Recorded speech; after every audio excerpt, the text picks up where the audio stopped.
За сайн байцгаана уу хүмүүс ээлж даасан хөрөөчөд орж байна. За энэ удаагийн хичээлээр бид хэлэлцүүлэг сэдвийн талаар илүү дэлгэрэнгүй судалнаа. Тэгэхээр хэлэлцүүлгийн бүтэц, за алхмууд юу байх юм? За хэлэлцүүлэгт одоо бэлтгэхийн тулд юуг төлөвлөх юм бэ гэдэг ийм зүйлүүдийг энэ хичээлээр мэдэж авнаа гэсэн. За хэлэлцүүлэг гэж юу хэлэх гээд энэ тэр хэлэлцэж байгаа үйлийг хэлээд байгаа. Хэлэлцэх гэдэг нь харилцан ярилцах, зөвшөлдсөх гэсэн утгатай үг байна юм тийм ээ. За хэлэлцүүлэг бол ийм бүтцтэй. Сэдвээ сонгоно, баримт мэдээлэлээ цуглуулна. За ингээд хэлэлцүүлэгтээ оролцсон. Тэгээд ямар нэгэн үр дүнг нэгтгэж шийдвэрлэнэ гэсэн ийм дөрвөн бүтцийг агуулдаг байх нэ. За тэгээд хэлэлцүүлэгт оролцохын тулд бэлтгэхийн тулд эхлээд ажиглалт хийх ёстой. За хэлэлцүүлэгт оролцож байгаа хүмүүсийн тэр оролцож байгаа байдал, асуулт асууж байгаа байдал, за санад нийлж байгаа эсвэл нийлэхгүй байгаа зүйл, за санал нийлэхгүй байвал түүнийг хэрхэн эргээр илэрхийлж гин, биеийн илэрхийлэмж, хилэмж нь ямар байгаа зэргийг бол ажиглалт хийн. За дараагаар нь бол идэвхтэй сонсох ёстой.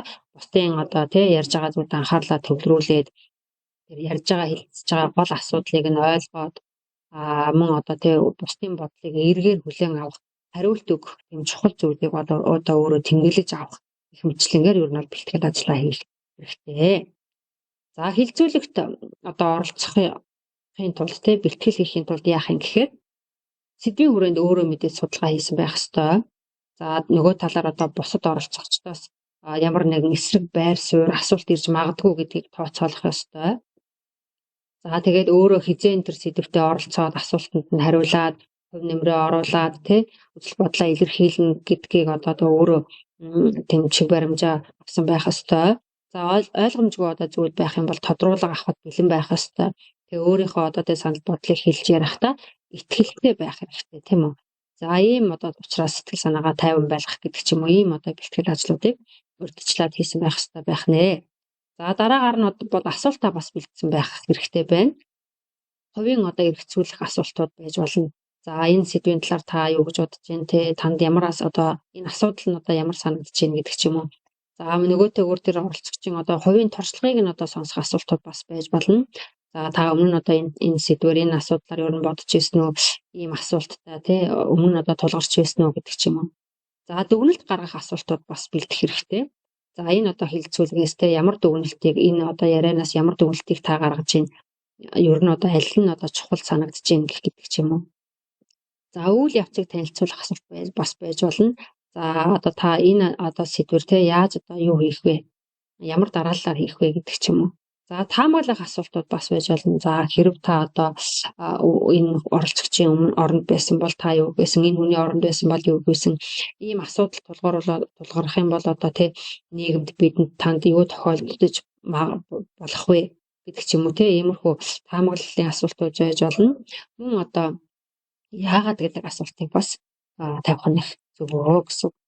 За хэлэлцүүлэгт оролцохдоо нэгдүгээрт сэдвийн хүрээнд тодорхой цэгцтэй, ойлгомжтой, өөртөө итгэлтэй ярих ёстой. За санал нийлэхгүй үе байх юм бол шоолох, бусдын тайлбарыг буруу гэх мэт тийм үйлдэлөөсөө гаргаж болохгүй. Биеийн хилэмжээ эрэг байлгах хэрэгтэй. За тэр хэлэлцүүлэгт бол би өөрийгөө хэд давмгайлж болохгүй гэсэн. Бусад оролцогчдод санал өгөх, хэлэх, хувь нэмрээ оруулах боломжийг олгох хэрэгтэй. Бусдын яриаг дуустал сонсоод ярианыхаа цагийг бас баримтлах хэрэгтэй. Иймэрхүү баримтлах зарчмуудыг бол мөрдөж явах хэрэгтэй хань тийм ээ. За хэлэлцүүлгийг удирдахдаа яах юм гэхээр өөрийгөө танилцуулна. Хэлэлцүүлгийн зорилгыг бол тайлбарлана. За мөн идэвхжүүлэхийн тулд асуултаа бэлдсэн байх ёстой. Бүх оролцогчдыг хамруулах ёстой. За тэгээд ярих цагийг бол бүгдэд нь ижил байхаар тохируулж өгнө. Ярианы сэдвийн хүрээнд ярьж байгаа эсхийг хянаж анхааруулна, сэдв рүүгээ татж оруулна, зөрчилдөөн байх юм бол шийдвэрлэнэ. За мэдээж хэлэлцүүлгийн төгсгөлд бол оролцогчдын саналыг нэгтгэж дүгнэж хэлэх үүрэгтэй. Гаргасан шийдвэрийг нь тодорхой танилцуулаад тэгээ мөн талархлаа илэрхийлэх гэсэн ийм алхмуудыг бол хэлэлцүүлгийг удирдах байгаа оролцогч маань заавал хийх нэ. За хэлэлцүүлгээ төлөвлөхдөө яах юм гэхээр нэгдүгээр шийдвэрлэх шаардлагатай тэр тулгамдж байгаа асуудлаа олно. За ингээд сэдвээ сонгоод баримт мэдээлэл цуглуулна, үр дүнгээ хэлэлцэнэ. Биенээ хүндэтгэлтэйгээр сонсоод харилцаагаа баримтлана. баталж нотолж өгөөс гэж одоо их сурвалжтайгаар тайлбарлаж ярина. За хэлэлцүүлэгт оролцогчид бүр хамтаараа ингээд шийдэлд хүрэх ёстой. Ингээд одоо юу гэдэг тулгамдсан асуудлыг шийдэхэд чиглэсэн үндэслэлтэй хэрэгжүүлээд болох үст тийм одоо саналыг бол гаргах хэрэгтэй. Ийм одоо төлөвлөгөөний дагуу ерөнхийдөө хэлэлцүүлэг маань явна гэсэн үг. За ингээд анхаарал хандуулсанд баярлалаа. Хичээлийн дараах суулаа ийгээд илгээгээрэй.